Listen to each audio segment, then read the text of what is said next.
Hi guys, welcome to my channel education file. इसमें करेंगे हम part 2 gender school and society का unit first कर रहे हैं हम। तो बाकी क्वेश्चंस हम आफ्टरनून में कर चुके हैं और इसमें आगे बढ़ते हैं। चलो, प्रिंसिपल ऑफ फेयरनेस किसे कहा जाता है? इक्वेलिटी को कहा जाता है, इक्विटी को कहा जाता है, जेंडर डिस्क्रिमिनेशन को कहा जाता है या स्टेरियोटाइप्स को कहा जाता है?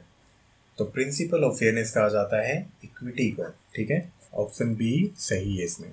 चलो, इक्विटी क्या है? प्रिंसिपल ऑफ फेयरनेस है जिम फॉक एंड इनके कलीग ने कैसे डिफाइन किया इसे कि equity derives from a concept of social justice. It represents a belief that there are some things which people should have, that there are basic needs that should be fulfilled, that burdens and rewards should not be spread too divergently across the community, and that policy should be directed with impartiality, fairness and justice towards these ends. ठीक है, मतलब सभी को बराबरी का हक देना, जिसको ज्यादा जरूरत है उसको ज्यादा हेल्प देना। कुल मिला के कहने की बात यही है। जेंडर इक्विटी के बारे में क्या है कि boys and girls and womens and man are treated equally without any discrimination. और यहाँ पे भी वही बात आती है कि अगर वुमेन के साथ बुरा बर्ताव हो रहा है या उन्हें इक्वली ट्रीट नहीं करा जा रहा है तो वुमेन्स को इस केस में क्या होगा, ज़्यादा ध्यान दिया जाएगा या ज़्यादा हेल्प दी जाएगी ताकि बराबरी पे दोनों आ सकें, एटलीस्ट सभी as a human being live कर सकें। ठीक है, चलो, the system where society ranks categorized of people in a hierarchy की ऐसा कौन सा सोशल सिस्टम है जहाँ पे पीपल को, इंडिविजुअल को एक अनुक्रम में बांट दिया जाता है? उसे क्या कहते हैं? उस सिस्टम को क्या कहते हैं? इक्वलिटी कहते हैं, इक्विटी कहते हैं, सोशल स्ट्रेटिफिकेशन कहते हैं या ये सभी? तो इसे कहा जाता है सोशल स्ट्रेटिफिकेशन, मतलब सामाजिक स्तरीकरण। ओके, मतलब एक स्तर बना देना on the basis of class, जैसे lower middle class, lower class, ये सभी क्या है? सोशल स्ट्रेटिफिकेशन का तरीका है जिसमें क्या है, वेल्थ के अकॉर्डिंग या उनकी सोशो इकोनॉमिक स्टेटस के अकॉर्डिंग हमने उन्हें बांट दिया है। और ये हो सकता है कास्ट के अकॉर्डिंग भी। जैसे इसमें है कि सोशल स्ट्रेटिफिकेशन क्या है? Is it system in which society categorize of people in a hierarchy, मतलब एक अनुक्रम में उन्हें कैटेगराइज कर देना on the basis of wealth, on the basis of income, उनकी रेस क्या है, उनका एजुकेशन क्या है, उनकी पावर क्या है। ठीक है, ये सभी किस में आते हैं? सोशल स्ट्रेटिफिकेशन के अंदर आते हैं। दो तरह के सोशल स्ट्रेटिफिकेशन हो सकते हैं कास्ट की बेस पे, लोअर कास्ट या अपर कास्ट है ना। क्लास सिस्टम जो कि होता है बेसिकली उनकी वेल्थ क्या है, उनकी इनकम क्या है। ठीक है, ये उस बेस पे स्ट्रेटिफिकेशन करने का एक तरीका है। चलो, what are the types of equality? कौन कौन से टाइप्स हैं इक्वालिटी के? Civil equality, natural equality, political equality या ये सभी? तो ये सभी टाइप्स हैं इक्वालिटी के। D is the right answer. So ये टाइप्स हैं इक्वालिटी के: civil equality, natural equality, political equality, social equality, economic equality and equality of opportunity and education. चलो, बेसिकली जेंडर इक्वालिटी क्या है? Is the state of equal age of access to resource and opportunities, की basic resource मिले सभी को, opportunities या मौके मिले सभी को। ठीक है, regardless of gender, including economic participation and decision making, and the state of valuing different behaviors, aspiration and needs equally regardless of gender, कि जेंडर के बेस पे कोई भी डिस्क्रिमिनेशन ना हो, सभी को संसाधन मिले, सभी को अपॉर्चुनिटीज मिले, सभी को पार्टिसिपेशन का मौका मिले, डिसीजन मेकिंग का मौका मिले, और उसमें किसी भी तरह का जेंडर डिस्क्रिमिनेशन नहीं होना चाहिए। दोनों जेंडर को इक्वली ट्रीट करना चाहिए। क्लियर है? चलो, एज पर डी रैफेल क्या कहते हैं? The right to equality proper is a right of equal satisfaction of basic human needs, including the need to develop and use capacities which are specifically human। ये basic मतलब कि proper equality होता क्या है, इसकी डेफिनेशन है। इसमें क्या है कि हमें ये सेटिस्फैक्शन होना चाहिए, हमारी जो नीड्स हैं एज ए ह्यूमन वो एटलीस्ट पूरी होनी चाहिए। ठीक है, मतलब जैसे हमारे कॉन्स्टिट्यूशन में भी है ना कि सभी इक्वल हैं, सभी ह्यूमन्स हैं और सभी को जस्टिस मिलेगा, सभी को लिबर्टी मिलेगी, दैट काइंड ऑफ थिंग। मतलब सभी को कुछ बेसिक अधिकार होने चाहिए और वो इक्वल होने चाहिए। ऐसा नहीं है किसी को आप ज़्यादा अधिकार दे दो, किसी को कम दे दो। बार्कर ने क्या कहा कि equality means equal rights for all the people and the abolition of all special rights and privileges, कि ऐसा नहीं होगा कि किसी को एक्स्ट्रा प्रिविलेज दे दो, आप किसी को एक्स्ट्रा राइट दे दो या स्पेशल राइट्स दे दो। ठीक है, सभी को इक्वल राइट्स मिलने चाहिए। चलो, इसमें टर्म आती है एक कि what are the basic principles of egalitarianism. इसका मतलब है समतावाद, मतलब सबको समान देखना। ये बात कही थी जॉन बेकर ने। और जो ये बातें कहता है कि सबको इक्वल राइट्स मिलने चाहिए, उन्हें कहा जाता है इगैलिटेरियन। ओके, तो कौन कौन सी बेसिक प्रिंसिपल्स हैं? Economic equality, political equality, equal respect, या ये सभी? तो ये सभी क्या है? बेसिक प्रिंसिपल्स हैं इगैलिटेरियनिज्म के या समतावाद के। क्लियर है? चलो, ये प्रिंसिपल्स हैं कि इकोनॉमिक इक्वालिटी होनी चाहिए, पॉलिटिकल इक्वालिटी होनी चाहिए, इक्वल रिस्पेक्ट होना चाहिए। ऐसा नहीं है कोई अमीर है तो उसको ज़्यादा रिस्पेक्ट दो, गरीब है तो उसे कम रिस्पेक्ट दो। रिस्पेक्ट सभी को इक्वल मिलनी चाहिए, लेकिन ऐसा होता नहीं है नॉर्मल सोसाइटी में। इक्वल और बेसिक नीड्स, सभी की जो नीड्स हैं वो पूरी होनी चाहिए, जैसे रोटी कपड़ा मकान। इसलिए इक्विटी में एक टर्म आप ऐसे भी ट्रीट कर सकते हो जैसे क्लास के बेस पे सोशल स्ट्रेटिफिकेशन हो गया है ना। और गवर्नमेंट क्या करती है, राशन कार्ड का कलर अलग अलग है।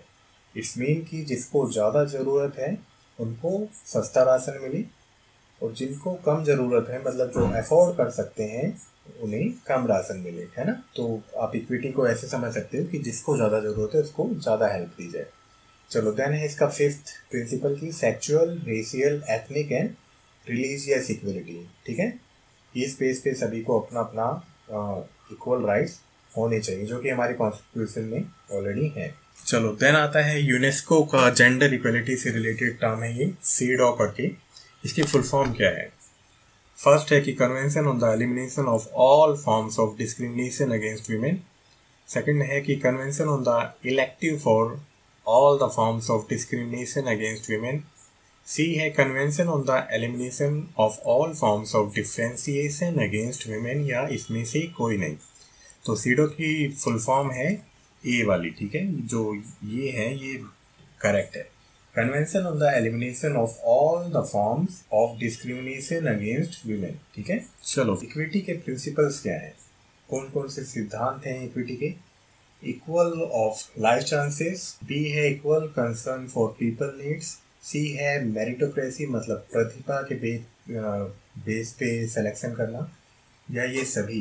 तो इक्विटी के प्रिंसिपल्स ये सभी हैं। ठीक है, चलो, सोशल क्लासेस के बारे में है, मैं आपको बता देता हूँ इसमें। तो क्लास क्या होती है? Refers to a group of people within a society who have same socio economic status, और इसी के बेस पे स्ट्रेटिफिकेशन हो जाता है, हम लोग बांट देते हैं। ठीक है, lower class, working class, middle class में दो चीज़ें आ जाती हैं। लोअर मिडिल क्लास है, upper middle class. Upper class में क्या आ जाते हैं? बिजनेसमैन, जिनकी बहुत ज़्यादा वेल्थ होती है, बहुत ज़्यादा इनकम होती है। ठीक है, तो ये क्या है? सोशल क्लासेस हैं। चलो, डायमेंशंस क्या है सोशल क्लासेस की, या आयाम क्या है? तो इनकम एंड वेल्थ है, वर्क के अकॉर्डिंग भी बांट सकते हैं, एजुकेशन के अकॉर्डिंग और फैमिली के अकॉर्डिंग। ठीक है, ये क्या है? सोशल क्लासेस के आयाम है या डायमेंशंस हैं। चलो, अनटचेबिलिटी से रिलेटेड कौन सा आर्टिकल है? आर्टिकल 17, आर्टिकल 15, आर्टिकल 16 या आर्टिकल 18? तो अनटचेबिलिटी ये आर्टिकल है जो कि प्रोहिबिट करता है, बिल्कुल, मतलब अगर कोई अनटचेबिलिटी करता है तो इस आर्टिकल के तहत उसे जेल हो सकती है। ये आर्टिकल है आर्टिकल 17। ओके, चलो, the article which guarantees prohibition of discrimination on the grounds of religion, race, caste, sex और place of birth by the state. ये बातें किस आर्टिकल में कही गई हैं कि कोई किसी तरह का डिस्क्रिमिनेशन नहीं होगा on the basis of religion, race, caste and sex और प्लेस? आर्टिकल 17, आर्टिकल 15, आर्टिकल 16 या आर्टिकल 18? तो ये जो पर्टिकुलर बातें हैं ये कही गई हैं आर्टिकल 15 में। ठीक है, चलो, किसी ने एक दिन पूछा था कि राइट्स करा देना, तो ये राइट्स कर लेते हैं हम इसी में। तो राइट्स टू इक्वलिटी वाले आर्टिकल हैं आर्टिकल 14 to 18। ओके, इसी में सब कुछ कहा गया है कि क्या क्या होना चाहिए। तो आर्टिकल 14 कहता है कि the state shall not deny to any person equality before law और equal protection of the law within the territory of the India, कि जो भी इंडिया में है सभी के लिए लॉ बराबर है, सभी के लिए जो कानून है वो एक जैसा है। ठीक है, which means equal protection of laws.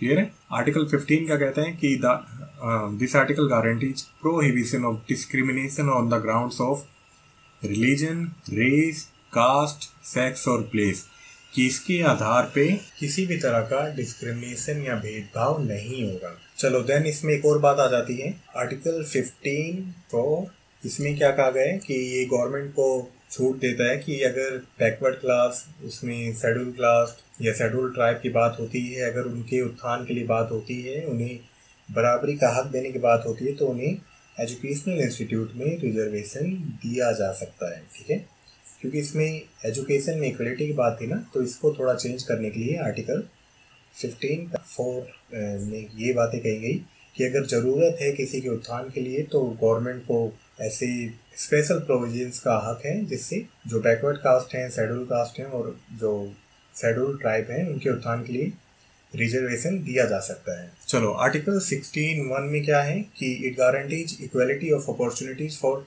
All the citizens in matter relating to employment और appointment to any office under state. किसी भी तरह का भेदभाव नहीं होगा एम्प्लॉयमेंट लेने में या किसी भी तरह के अपॉइंटमेंट लेने में, ठीक है। लेकिन इसी में एक बात फिर और आती है कि 16(4) के अंदर कि अगर किसी का वही उत्थान के बारे में बात होती है, किसी को बराबरी का हक देने की बात होती है, तो उसमें रिजर्वेशन का प्रावधान ले सकती है गवर्नमेंट, ठीक है। देन आता है आर्टिकल 17, ये है प्रोहिबिशन ऑफ अनटचेबिलिटी। ओके, अगर ऐसा कहीं होता है तो वो बिल्कुल गैर कानूनी है। इसके अंतर्गत क्या है, एबोलिशन हुआ है अनटचेबिलिटी का या छुआछूत का। आर्टिकल 18 में ये कहा गया है कि किसी भी तरह का प्रीफिक्स नहीं यूज किया जाएगा, जैसे नाम के आगे पहले राजा महाराजा या और कोई भी प्रीफिक्स लगा सकते थे, ये अब अलाउ नहीं है।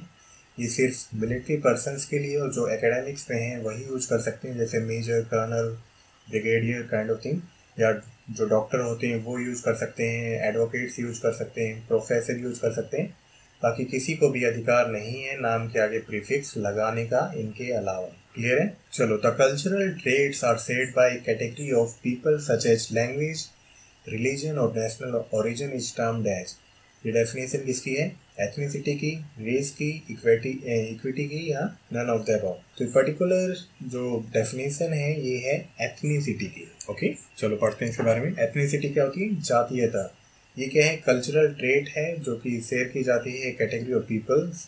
हो सकती है उनकी लैंग्वेज सेम हो, रिलीजन सेम हो, या उनका नेशनल ओरिजिन सेम हो। ऑक्सफोर्ड डेफिनेशन क्या है इसकी कि द फैक्ट और state of belonging to a social group that has a common national और कल्चरल ट्रेडिशन। जैसे एशियन है, एशियन के अंदर देन इंडियन, पाकिस्तानी और अलग अलग हैं। देन इंडियन के अंदर भी क्या है? नॉर्थ इंडिया है, साउथ इंडिया है, वेस्ट इंडिया है, ईस्ट इंडिया है ना। बहुत सारी चीजें हैं जो कि एथनिसिटी को डिफाइन कर सकती है। इनमें क्या होगा? एक कॉमन कल्चरल ट्रेडिशन होगा जो कि, और भी बहुत सारी चीजें होंगी जो कि समान होंगी। चलो, रेस की क्या है? पर्टिकुलर डेफिनेशन नहीं है, लेकिन इसको डिफाइन ऐसे किया जा सकता है कि, इसको कैसे डिफाइन किया जा सकता है कि ग्रुप ऑफ पीपल, इसमें यहाँ पे पीपल है, sorry, that share distinctive physical characteristic. For example colour of hair या फेशियल कलर या स्किन कलर कैसा है, and these characters are biologically inherited। और ये कैरेक्टर क्या है? बायोलॉजिकली इनहेरिटेड है। इसमें एक और बात है कि जो 6% डीएनए है वही डिफरेंस है, बाकी सभी ह्यूमंस में जो डीएनए होता है, जो आनुवंशिक गुण होते हैं वो सेम होते हैं, ठीक है। और वही 6% का जो चेंज है डीएनए में, वही हमको एक दूसरे से अलग बनाता है। चलो, सोशोलॉजिकल डेफिनेशन क्या है इसकी कि a category of people who have been singled out as inferior और superior often on the basis of real और alleged physical characteristic such as skin colour, hair texture, eye shape या eye colour कैसा है, और other subjectively selected attributes, ठीक है। वैसे race की कोई पर्टिकुलर डेफिनेशन नहीं है, लेकिन क्या है, इसको ऐसे डिफाइन किया जा सकता है कि particular physical on the basis of the physical characteristic के तौर पे, ठीक है, कि पर्टिकुलर इंसान का स्किन कलर कैसा है, हेयर टेक्सचर कैसा है, उनकी आंखों का कलर कैसा है, और भी बहुत सारे एट्रीब्यूट्स हैं जो कि फिजिकली हो सकते हैं, ठीक है। जो रेस या रेशियल ग्रुप है ये एक्चुअली क्या है? Use to divide the people on the basis of their physical characteristic that are inherited, ठीक है। किसके बेस पे होगा? उनको कैरेक्टराइज किया जाएगा जो भी उनके कैरेक्टर हैं जो कि इनहेरिटेड हैं, जो कि उन्हें पूर्वजों से मिले हैं, अपने माँ बाप से मिले हैं। बाकी इसकी भी डेफिनेशन अलग अलग है। साइंटिस्ट कुछ और कहते हैं, सोशोलॉजिस्ट कुछ और कहते हैं। मतलब रेस की कोई पर्टिकुलर डेफिनेशन नहीं है, कोई फिक्स डेफिनेशन नहीं है। चलो, the social reforms who work for slavery, कि जो स्लेवरी के लिए काम मतलब स्लेवरी को रोकने के लिए काम करता है, उसे क्या कहते हैं? तो इन्हें कहा जाता है एबोलिशनिस्ट, ओके, जो किसी का एबोलिशन करें या किसी काम को बंद करें। चलो, the social reformers who work for the environment, ये तो बहुत सिंपल है। तो पहला ऑप्शन है एबोलिशनिस्ट, सेकंड है एनवायरमेंटलिस्ट, तीसरा है प्रोहिबिशनिस्ट, फोर्थ है फ्रीडम फाइटर्स। तो एनवायरमेंटल के लिए काम कर रहे हैं उन्हें कहते हैं, जो एनवायरमेंट के लिए काम करते हैं उन्हें कहते हैं environmentalist. Okay, B is the right answer. चलो, Raja Ram Mohan Roy started which movement, इन्होंने कौन सी मूवमेंट स्टार्ट करी थी? ये सोशल रिफॉर्म से है और ये मैं करवा चुका हूँ आपको। विश्व हिंदू परिषद, आर्य समाज, आनंद मार्ग या आत्म सभा या ब्रह्म सभा? इसका राइट आंसर कौन सा है? डी, राजा राम मोहन रॉय ने स्टार्ट करी थी आत्म सभा एंड ब्रह्म सभा मूवमेंट। चलो, रामकृष्ण मिशन किसके द्वारा स्टार्ट किया गया था? स्वामी दयानंद जी के द्वारा, स्वामी विवेकानंद जी के द्वारा, श्री माधव गोलवाकर जी के द्वारा, या इनमें से कोई भी नहीं। तो ये किसके द्वारा स्टार्ट किया था? ये स्वामी विवेकानंद जी ने स्टार्ट किया था रामकृष्ण मिशन। ठीक है, ये बहुत इंपॉर्टेंट है, आप इनको अच्छे से याद कर लेना। चलो, आर्य समाज की स्थापना किसने करी थी? स्वामी दयानंद जी ने, स्वामी विवेकानंद जी ने, या श्री माधव गोलवालकर जी ने, या इनमें से कोई भी नहीं। तो ये तो सिंपल सा है। इसकी आर्य समाज की स्थापना किसने करी थी? स्वामी दयानंद जी ने करी थी। ओके, चलो, देन आता है आनंद मार्ग किसके द्वारा स्थापित किया गया था? स्वामी दयानंद जी के द्वारा, राजा राम मोहन रॉय जी के द्वारा, प्रभात रंजन सरकार के द्वारा, या केशव चंद्र जी के द्वारा? तो आनंद मार्ग की स्थापना की थी प्रभात रंजन सरकार के द्वारा। क्लियर है? चलो, any patient has connections with society, कौन सी सोसाइटी के साथ इनका कनेक्शन है? आनंद मार्ग के साथ, आर्य समाज के साथ, रामकृष्ण मिशन के साथ, या थियोसॉफिकल सोसाइटी के साथ? तो इनका कनेक्शन है थियोसॉफिकल सोसाइटी के साथ। थियोसॉफिकल सोसाइटी के फाउंडर्स कौन थे? ओके, किसके द्वारा फाउंड की गई थी? विवेकानंद जी के द्वारा, मैडम ब्लेवेट्स्काई के द्वारा, एंड कर्नल ऑलकॉट के द्वारा, या एनी बेसेंट जी के द्वारा, या स्वामी दयानंद जी के द्वारा? तो थियोसॉफिकल सोसाइटी को फाउंड किया था बी ऑप्शन में। ठीक है, मतलब ब्लेवेट्स्काई एंड ऑलकॉट ने। ओके, चलो, ईश्वर चंद्र विद्यासागर जी का रोल कौन सी सोशल मूवमेंट में है? विडो रीमैरिज एक्ट में, चिपको मूवमेंट में, ट्राइबल मूवमेंट में, या फ्रीडम फाइट में? तो ईश्वर चंद्र विद्यासागर जी का रोल या बहुत बड़ा रोल है विडो रीमैरिज में। ठीक है, इन्होंने ही विडो की रीमैरिज के लिए प्रावधान लाने में बहुत ज्यादा हेल्प करी। तो ये याद रखना, ईश्वर चंद्र विद्यासागर जी। चलो, इस टॉपिक में इतना ही था। आई होप ये वीडियो आपको अच्छा लगा हो, आपको समझ में आया हो, और थोड़ा बहुत आपका रिवीजन भी हो गया हो। ठीक है, बाकी अब वीडियो आएगा कल मॉर्निंग में या आफ्टरनून तक। ओके, और कल हो सकेगा तो मैं कंप्लीट कर दूंगा, नहीं तो परसों मॉर्निंग में एक सब्जेक्ट कंप्लीट हो जाएगा। ठीक है, सो अगर आपको वीडियो अच्छा लगा आप लाइक कर सकते हो, चैनल को सब्सक्राइब कर सकते हो, और फ्यूचर नोटिफिकेशन के लिए दबा सकते हो bell icon. Till then, bye bye, take care.